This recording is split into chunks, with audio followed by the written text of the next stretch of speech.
en évaluer le nombre total, on dit pour l'instant des dizaines, clients commerciaux, donc surtout des PME, auraient été fraudés. Mais fraudés que ça rentre dans ton compte de banque, ça sort l'argent. C'est ce dont les gens se plaignent. Ça sort du montant d'argent important, on dit que dans certains cas, ça pourrait même mettre en péril certaines entreprises. La banque qui dit faire enquête, essaie de récupérer l'argent, mais dit c'est pas automatique qu'on va, si on ne récupère pas l'argent, ça doit être automatique qu'on va rembourser ses clients.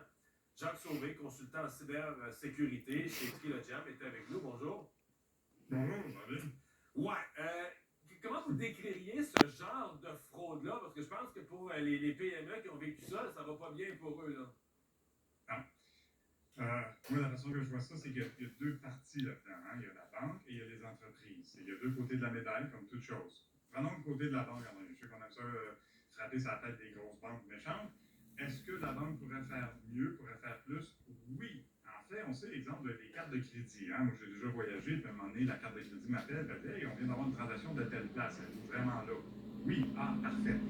Fait qu'il y a des méthodes, ça fait longtemps que ça existe. On dirait que les banques n'utilisent pas ça parce que les entrepreneurs décrivent des transactions qui ont été dans leur compte entre minuit et 5 heures du matin. Il me semble qu'il devrait y avoir des systèmes à banque qui disent attends un peu, là.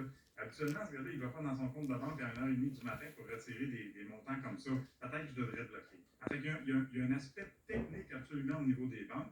Maintenant, le côté de la médaille, c'est clairement, indéniablement, ces entrepreneurs-là se sont fait arnaquer, ils se sont fait hameçonner. Puis ils ne savaient peut-être pas, là. Ils ont peut-être juste cliqué sur quelque chose d'un courriel, puis soit qu'ils se sont fait installer un maliciel, ou sont allés vers un site malveillant, un lien malveillant qui ressemblait à la Banque nationale. C'est facile, là. Il y a peu de monde qui vont s'en rendre compte. Fait que quelque part, la responsabilité des deux côtés.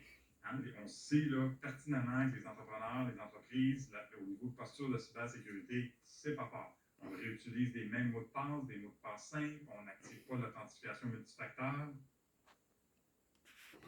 Et donc, probablement que ces entreprises-là n'ont pas fait le nécessaire pour se protéger face à des activités bancaires quand même où c'est beaucoup d'argent et c'est critique, là.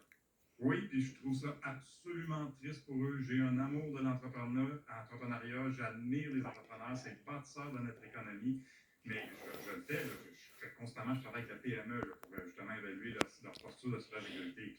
C'est dans le fond de la cave, là, bien souvent. C'est pas encourageant. Fait que quand je vois des choses comme ça, ben oui, c'est vraiment plate pour eux, là, je pleure pour eux, mais est-ce que c'est vraiment la responsabilité des banques? Comme je disais, oui, il y a une responsabilité au niveau technique. Je crois qu'ils pourraient faire beaucoup mieux pour protéger ces comptes-là. Mais d'un autre côté, les entrepreneurs, les entreprises ont une grosse part de la responsabilité de protéger leur identifiant. Et quand vous dites qu'ils ont été hameçonnés, là, tu cliques un faux courriel, bon, techniquement, ils peuvent rentrer dans tes systèmes, mais est-ce qu'il faut qu'ils aient donné leur... Parce que pour la banque, techniquement, tu as un mot de passe. C'est vraiment un code qui permet, sans lequel tu ne rentres pas dans le compte. Est-ce qu'à un moment, il a fallu qu'ils donnent leur mot de passe?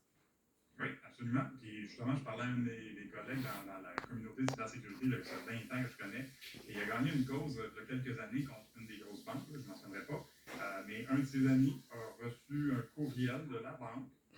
Il y avait un lien dans le courriel, il vient de connecter, fait qu'il clique dessus, puis ça ressemble au site de la banque énormément, c'est facile à faire un clone. Il s'est connecté, hein, il a mis son mot de passe, son nom d'usager, puis même son identifiant là, pour l'authentification multifacteur, mais c'était un site de cyberméchant.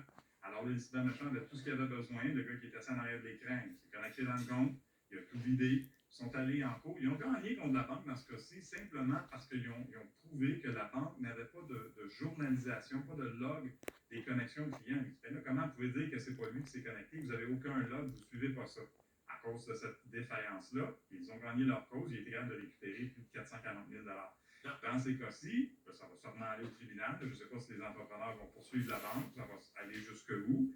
Est-ce que la technologie d'un banque, elle est déployée? Est-ce que c'est journalisé? Est-ce que c'est suivi? Est-ce qu'il y a des alertes? Avec tous les systèmes aujourd'hui, qu'on n'arrête pas de parler de l'IA, ben, servons-nous-en pour justement là, déterminer si des transactions qui peuvent être frauduleuses. Ça, c'est le genre d'affaire que l'intelligence artificielle pourrait détecter. Là, que, mettons que tu n'as jamais fait de transaction de nuit, puis tout à coup, pendant 2-3 nuits consécutives, il y a 7-8 transactions entre minuit et 5 heures du matin, que c'est bizarre, que c'est hors régularité.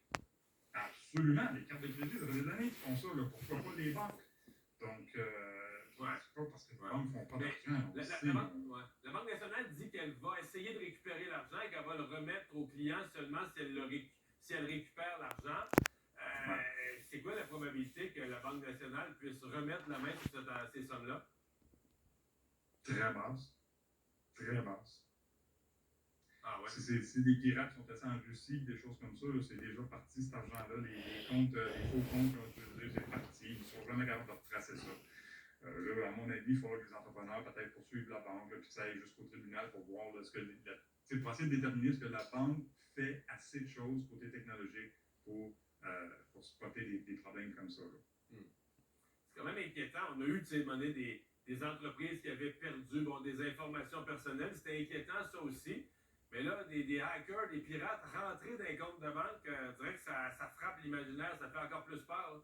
C'est pas la première fois, M. Dumont, ça sera pas la dernière fois. Je le dis tout le temps, je le répète, la cybersécurité, c'est pas important jusqu'à temps que ça le devienne. Je vous garantis que ces entrepreneurs-là, tout d'un coup, la cybersécurité, c'est très important. Ouais. Jean Sauvé, merci beaucoup.